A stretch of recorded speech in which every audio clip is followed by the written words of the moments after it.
നമസ്കാരം, മെട്രോ മാറ്റിനിയിലേക്ക് സ്വാഗതം. ഇന്ത്യയിൽ ഇൻസ്റ്റഗ്രാമിൽ ഏറ്റവും കൂടുതൽ ഫോളോവേഴ്സ് ഉള്ള മെന്റലിസ്റ്റ് ആര് എന്ന ചോദ്യത്തിന് ഒരേ ഒരു ഉത്തരമേ ഉള്ളൂ: തിരുവനന്തപുരം സ്വദേശിയായ അനന്തു. ചാനൽ പരിപാടികളിൽ സിനിമാ താരങ്ങളുടെയും അവതാരകരുടെയും ഒക്കെ മനസ്സ് ചികയുന്ന അനന്തുവിനെ കേരളത്തിൽ നിന്ന് അറിയാത്തവർ ചുരുക്കമാണ്. ഇപ്പോഴിതാ നടൻ ദിലീപിനെ മെന്റലിസത്തിലൂടെ ഞെട്ടിച്ചിരിക്കുകയാണ് അനന്തു. ഭഭഭ സിനിമയുമായി ബന്ധപ്പെട്ടുകൊണ്ടാണ് ദിലീപുമായി അനന്തു സംസാരിച്ചുകൊണ്ടിരുന്നത്. ഇതിനിടയിൽ 2 തവണയാണ് ദിലീപ് മനസ്സിൽ ആലോചിച്ചത് അനന്തു പറഞ്ഞത്. മലയാള സിനിമയിലെ ഒരു ഗാനരംഗം മനസ്സിൽ ആലോചിക്കൂ എന്നായി അനന്തു ആദ്യം ദിലീപിനോട് ആവശ്യപ്പെട്ടത്. തുടർന്ന് ദിലീപിന്റെ കൈ പിടിച്ച് ആ പാട്ട് മനസ്സിൽ പാടിക്കൊണ്ടിരിക്കാൻ അനന്തു പറഞ്ഞു. ചുണ്ടുകൾ അനക്കാതെ വെറുതെ മനസ്സിൽ ഇങ്ങനെ പാട്ട് ആവർത്തിച്ചുകൊണ്ടേയിരിക്കൂ എന്നും അനന്തു പറഞ്ഞു. ശേഷം സ്റ്റേജിലിരിക്കുന്ന ഒരാളോട് യൂട്യൂബുള്ള ഫോൺ നൽകാൻ ആവശ്യപ്പെട്ടു. അതിൽ നിന്നും ദിലീപ് അഭിനയിച്ച ആഗതൻ എന്ന സിനിമയിലെ അരികത്തായി ആരോ എന്ന പാട്ട് അനന്തു പ്ലേ ചെയ്ത് കാണിച്ചു. മുന്നിൽ ചിരിച്ചുകൊണ്ട് ഞെട്ടിയിരിക്കുന്ന ദിലീപിനെയാണ് ഇതോടെ പ്രേക്ഷകർ കണ്ടത്. ഇത് തന്നെയാണ് താൻ ആലോചിച്ച പാട്ടെന്ന് നടൻ പറഞ്ഞു. രണ്ടാമതായി ഒരു വ്യക്തിയെക്കുറിച്ച് മനസ്സിൽ വിചാരിക്കൂ എന്ന് അനന്തു നടനോട് ആവശ്യപ്പെട്ടു. ഇമോഷണലി ഒരുപാട് കണക്ട് ചെയ്യുന്ന ഒരാൾ ഉണ്ടാവും. ഫിലിം ഫീൽഡിൽ ഉള്ള ആൾ അല്ലെങ്കിൽ പുറത്തുള്ള ആളാവാം. അങ്ങനെ ഒരാൾ ഉണ്ടെന്നുണ്ടെങ്കിൽ അയാളുമായിട്ട് കണക്ട് ചെയ്യുന്ന ഏതെങ്കിലും ഒരു ഡേറ്റ് ഓർമ്മയുണ്ടോ? കൃത്യം തീയതിയായിട്ട് പറയണം. ഇപ്പോൾ ഈ മൊമെന്റിൽ മനസ്സിൽ വരുന്നതായിരിക്കണം എന്നും അനന്തു ആവശ്യപ്പെട്ടു. തുടർന്ന് അത് ആരാണെന്ന് പറയാനും അനന്തു പറഞ്ഞു. ലാൽ ജോസ് ഫെബ്രുവരി 14 എന്നായിരുന്നു ദിലീപ് നൽകിയ മറുപടി.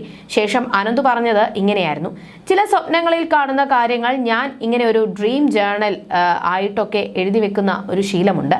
സൈക്കോളജിയിലൊക്കെ നമ്മൾ ഈ ഡ്രീം ജേർണൽ എഴുതാനൊക്കെ ആൾക്കാരുടെ അടുത്ത് പറയും. അങ്ങനെ എഴുതി സൂക്ഷിച്ചു വെച്ച ഒരു സ്വപ്നത്തിന്റെ ബാക്കിയാണ്. ഇതൊന്ന് ഉറക്കെ വായിച്ചു കൊടുക്കാൻ പറ്റുമോ എല്ലാവർക്കും വേണ്ടിയിട്ടെന്ന് പറഞ്ഞ് ഒരു പേപ്പർ കഷ്ണം അനന്തു ദിലീപിന് കൈമാറി. ദിലീപ് അത് ഉറക്കെ വായിച്ചു. ഒരു സ്വപ്നത്തിലായിരുന്നു ഞാൻ. പെട്ടെന്ന് ആരോ ലാൽ ജോസ് എന്ന പേര് വിളിക്കുന്നത് കേട്ടു. കലണ്ടറും തീയതിയും നോക്കാൻ ഒരു പ്രത്യേക ദിവസമായിരുന്നു അത്. ഫെബ്രുവരി 14. അത്ഭുതപ്പെട്ടു. വായിച്ച ഉടനെ അത്ഭുതപ്പെട്ട് ഞെട്ടി നിൽക്കുകയാണ് ദിലീപ്. നിങ്ങൾ എന്താണിത്? നിങ്ങൾ ചോദിക്കുമ്പോൾ പോലും ഞാനിത് ചിന്തിച്ചിട്ടില്ല. ശരിക്കും അമേസിങ്. സമ്മതിച്ചു. ഞാൻ പല പേരിലൂടെ പോയതാ, പക്ഷെ അറിയാണ്ട് വന്നിട്ട് ലാൽ ജോസിൽ എത്തി എന്നും ദിലീപ് പറഞ്ഞു. അതേസമയം തന്റെ 10ാം ക്ലാസ് മാർക്ക് ദിലീപ് പങ്കുവെച്ചതും സോഷ്യൽ മീഡിയയിൽ വൈറലായി മാറിയിരുന്നു. ഒരു മാധ്യമത്തിന് നൽകിയ അഭിമുഖത്തിലായിരുന്നു താരത്തിന്റെ പ്രതികരണം. സ്കൂളിൽ പഠിച്ചുകൊണ്ടിരുന്ന കാലത്ത് ദിലീപ് ഏത് ബെഞ്ചിൽ ഇരിക്കുന്ന ആളാണെന്നായിരുന്നു അഭിമുഖത്തിലെ ചോദ്യം. അതിന് ദിലീപ് നൽകിയ മറുപടി ഇങ്ങനെയായിരുന്നു: ആദ്യം ബാക്ക് ബെഞ്ച് ആയിരുന്നു. അങ്ങനെ ഇരുന്നിരുന്ന് ഒരു ക്ലാസ്സിൽ തോൽപ്പിച്ചു. മാനേജ്മെന്റും ടീച്ചർമാരുമായിട്ടൊക്കെ ഉള്ള വിഷയമായിരുന്നു. പിന്നെ അത് കഴിഞ്ഞ് വീണ്ടും വരുന്നത് പിന്നെ ഫസ്റ്റ് ബെഞ്ചിലാണ്. പിന്നെ നന്നായിട്ട് പഠിക്കാൻ തുടങ്ങി. അതങ്ങനെ കറങ്ങി റാങ്ക് അനുസരിച്ചിട്ട് ഫസ്റ്റ് റാങ്ക്, സെക്കൻഡ് റാങ്ക്, അങ്ങനെ വന്ന് മിഡിലിൽ വന്ന് പിന്നെ 10ാം ക്ലാസ് എത്തിയപ്പോൾ വീണ്ടും ബാക്ക് ബെഞ്ചിലെത്തി. അപ്പോൾ സാറ് പറഞ്ഞു പരീക്ഷ എഴുതണ്ട എന്ന്, കാരണം സ്കൂളിന്റെ പേര് പോകുമെന്ന്. ഞങ്ങൾ 3 പേര് ഇത്തവണ എഴുതേണ്ട, അടുത്ത തവണ എഴുതിയാൽ മതി എന്ന് പറഞ്ഞു. അത് കേട്ടപ്പോൾ ഭയങ്കര ടെൻഷനായി. ഇല്ല സാർ, നമ്മൾ എന്താണെങ്കിലും പഠിച്ചെഴുതിക്കോളാം എന്ന് പറഞ്ഞു. അന്ന് ഫസ്റ്റ് ക്ലാസ് ആണ് കാര്യം. 100% ഫസ്റ്റ് ക്ലാസ് ആണ് സ്കൂളിന്. നമ്മൾ 3 പേരും എഴുതിയാൽ അത് താഴേക്ക് പോകും. പക്ഷെ കുത്തിയിരുന്ന് പഠിച്ച് അത് അന്ന് 360 മാർക്ക് മതി ഫസ്റ്റ് ക്ലാസ്സിന്. എനിക്ക് 419 മാർക്ക് കിട്ടി. ഞാൻ സാറിന്റെ അടുത്ത് പറഞ്ഞത് 420 മാർക്ക് വാങ്ങിക്കുമെന്നാണ് താരം പറഞ്ഞത്. ദിലീപിന്റെ വിദ്യാഭ്യാസ യോഗ്യത ആലുവയിലെ വിദ്യാധിരാജ വിദ്യാഭവൻ ഹയർ സെക്കൻഡറി സ്കൂളിലും യൂണിയൻ ക്രിസ്ത്യൻ കോളേജിലുമായാണ് ദിലീപ് സ്കൂൾ ഹയർ സെക്കൻഡറി പഠനം പൂർത്തിയാക്കിയത്. തുടർന്ന് മഹാത്മാഗാന്ധി സർവകലാശാലയുടെ കീഴിലുള്ള എറണാകുളം മഹാരാജാസ് കോളേജിൽ നിന്ന് ചരിത്രത്തിൽ ബിരുദം നേടി. പിന്നീട് മിമിക്രികളിൽ സജീവമായ ദിലീപ് ഇതിലൂടെയാണ് സിനിമയിലെത്തുന്നത്. ആദ്യം അസിസ്റ്റന്റ് ഡയറക്ടറായിട്ടായിരുന്നു തുടക്കം. പിന്നീട് മാനത്തെ കൊട്ടാരം എന്ന ചിത്രത്തിലൂടെ നായകനായി മലയാളത്തിൽ അരങ്ങേറ്റം കുറിച്ചു. ഇതുവരെ 151 സിനിമകളാണ് താരത്തിൻ്റെതായി പുറത്തെത്തിയിട്ടുള്ളത്. അതേസമയം മോഹൻലാലിന്റെയും മമ്മൂട്ടിയുടെയും വിദ്യാഭ്യാസ യോഗ്യത: സൂപ്പർ താരം മോഹൻലാൽ തന്റെ പ്രാഥമിക വിദ്യാഭ്യാസം പൂർത്തിയാക്കിയത് തിരുവനന്തപുരത്തെ government model boys higher secondary സ്കൂളിലാണ്. അതിനുശേഷം BCom ആണ് അദ്ദേഹത്തിന്റെ വിദ്യാഭ്യാസ യോഗ്യത. തിരുവനന്തപുരത്തെ മഹാത്മാഗാന്ധി കോളേജിൽ നിന്നാണ് നടൻ ബിരുദം പൂർത്തിയാക്കിയത്. മമ്മൂട്ടി LLB ബിരുദധാരിയാണ്. കോട്ടയത്തും എറണാകുളത്തുമായിട്ടായിരുന്നു അദ്ദേഹം പ്രാഥമിക വിദ്യാഭ്യാസം പൂർത്തിയാക്കിയത്. തുടർന്ന് തേവര സേക്രഡ് ഹാർട്ട് കോളേജിൽ നിന്ന് പ്രീ ഡിഗ്രി പാസ്സായി. എറണാകുളം മഹാരാജാസ് കോളേജിൽ നിന്ന് ബിരുദവും നേടി. എറണാകുളം ലോ കോളേജിൽ നിന്നായിരുന്നു LLB പാസ്സായത്. തുടർന്ന് മഞ്ചേരിയിൽ അഭിഭാഷകനായി 2 വർഷം പ്രവർത്തിച്ച ശേഷമാണ് മമ്മൂട്ടി അഭിനയത്തിലേക്ക് കടന്നത്. അതേസമയം ഒരു കാലത്ത് മലയാള സിനിമയിലെ ഹിറ്റ് ജോഡികൾ തന്നെയായിരുന്നു ദിലീപും കാവ്യ മാധവനും. ചന്ദ്രനുദിക്കുന്ന ദിക്കിൽ എന്ന ചിത്രത്തിലൂടെ ലാൽ ജോസ് ആയിരുന്നു ഇവരെ ആദ്യമായി ഒന്നിപ്പിച്ചത്. 9ാം ക്ലാസ്സുകാരിയായിരുന്ന കാവ്യ ആദ്യമായിട്ടായിരുന്നു നായികയായതും ഈ ചിത്രത്തിലൂടെ തന്നെയായിരുന്നു. ആദ്യ സിനിമ തന്നെ ശ്രദ്ധേയമായതോടെ നിരവധി അവസരങ്ങളാണ് കാവ്യയെ തേടിയെത്തിയത്. ദിലീപുമായുള്ള സ്ക്രീൻ കെമിസ്ട്രി കരിയറിൽ അത്രയും ഗുണകരമായി മാറുകയായിരുന്നു. ഇവരുടെ ഡേറ്റിനായി സംവിധായകൻ ക്യൂ നിന്നൊരു കാലം ഉണ്ടായിരുന്നു.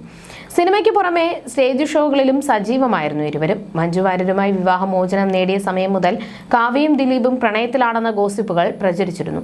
ഇവരുടെ ബന്ധമാണ് വിവാഹമോചനത്തിലേക്ക് നയിച്ചതെന്ന് റിപ്പോർട്ടുകൾ ഉണ്ടായിരുന്നു. എന്നാൽ മഞ്ജുവോ ദിലീപോ വേർപിരിയലിന്റെ കാരണം പരസ്യമാക്കിയിരുന്നില്ല. ഗോസിപ്പുകൾ പിന്നീട് യാഥാർത്ഥ്യമായി മാറുകയായിരുന്നു. 2015 നവംബർ 16 ഇവരുടെ വിവാഹം. എന്റെ പേരിൽ ബലിയാടാക്കപ്പെട്ട പെൺകുട്ടിയെ വിവാഹം ചെയ്യുന്നു എന്നായിരുന്നു ദിലീപ് അന്ന് പറഞ്ഞത്. മീനാക്ഷിയാണ് വീണ്ടും ഒരു വിവാഹത്തിനായി തന്നെ നിർബന്ധിച്ചത് എന്നും ദിലീപ് പറഞ്ഞിരുന്നു. 2019 ഒക്ടോബർ 19 മഹാലക്ഷ്മി ജനിച്ചത്. മാമാട്ടി എന്ന മഹാലക്ഷ്മി ആരാധകർക്കും പരിചിതയാണ്. മകളുടെ വിശേഷങ്ങളും ദിലീപ് പങ്കുവയ്ക്കാറുണ്ട്. അഭിമുഖങ്ങളിലെല്ലാം മകളെക്കുറിച്ചുള്ള ചോദ്യങ്ങളും വരാറുണ്ട്. ഭഭബ റിലീസിന് ശേഷമുള്ള അഭിമുഖത്തിലും ദിലീപ് കാവ്യയെക്കുറിച്ചും മഹാലക്ഷ്മിയെക്കുറിച്ചും സംസാരിച്ചിരുന്നു. ഷൂട്ടൊക്കെ കഴിഞ്ഞ് വീട്ടിൽ വരുമ്പോൾ ഭക്ഷണം എന്താണ് വേണ്ടതെന്ന് ചോദിക്കുമ്പോൾ ടെൻഷൻ ആവാറുണ്ട്. പൊതുവേ ഇന്ന ഭക്ഷണം എന്നൊന്നുമില്ല എനിക്ക്. കാവ്യയാണെങ്കിലും അനിയത്തിയാണെങ്കിലും ലഞ്ചിന് എന്താ വേണ്ടത്, ഡിന്നറിന് എന്താണ് വേണ്ടത് എന്നൊക്കെ ചോദിച്ചു വരാറുണ്ട്. തിരിച്ചു കടിക്കാത്ത എന്ത് ഭക്ഷണവും പറയുന്നു എന്നും ദിലീപ് തമാശയോടുകൂടി ഒരു മാധ്യമത്തിന് നൽകിയ അഭിമുഖത്തിൽ പറഞ്ഞിരുന്നു. മഹാലക്ഷ്മി വെജ് ഫുഡ് ആണ് കൂടുതലും കഴിക്കുന്നത്. ചോറും തൈരിന്റെ ആളാണ്. ജങ്ക് ഫുഡിൽ താല്പര്യമുണ്ട്. മീനാക്ഷി എല്ലാ ഭക്ഷണവും കഴിക്കാറുണ്ട്. ഓസ്ട്രേലിയയിൽ വെക്കേഷന് പോയിരിക്കുന്നതിനാൽ ഭഭബ കണ്ടിട്ടില്ല മഹാലക്ഷ്മി. സിനിമയുടെ ടീസർ കണ്ടിട്ട് അച്ഛാ സൂപ്പർ എന്നൊക്കെ പറഞ്ഞ് കെട്ടിപ്പിടിച്ചിരുന്നു. അന്ന് അവളും എൻ്റെ കൂടെ ഉണ്ടായിരുന്നു.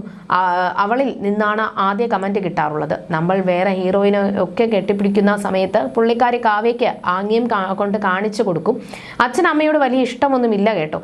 അങ്ങനെയൊക്കെയുള്ള പരിപാടികളാണ്. പൊസസീവ്നെസ് ഒക്കെ ഉണ്ട്. അങ്ങനെ ആൾക്കാർ വന്നാൽ കാവ്യയും ഞാനുമായി സിനിമ സംഭവിക്കും എന്നായിരുന്നു കാവ്യയുടെ തിരിച്ചുവരവിനെ കുറിച്ച് സംസാരിച്ചത്. വിവാഹശേഷമായി കുടുംബകാര്യങ്ങളുമായി ഒതുങ്ങുകയായിരുന്നു കാവ്യ. ഇപ്പോഴും അവസരങ്ങൾ വരുന്നുണ്ട്. അഭിനയിക്കുന്നതിനെ കുറിച്ച് കാവ്യയാണ് സംസാരിക്കേണ്ടതെന്നും ദിലീപ് പറഞ്ഞു. ഞാനായിട്ട് അഭിപ്രായങ്ങളൊന്നും പറഞ്ഞിട്ടില്ല എന്നും ദിലീപ് പറഞ്ഞിരുന്നു.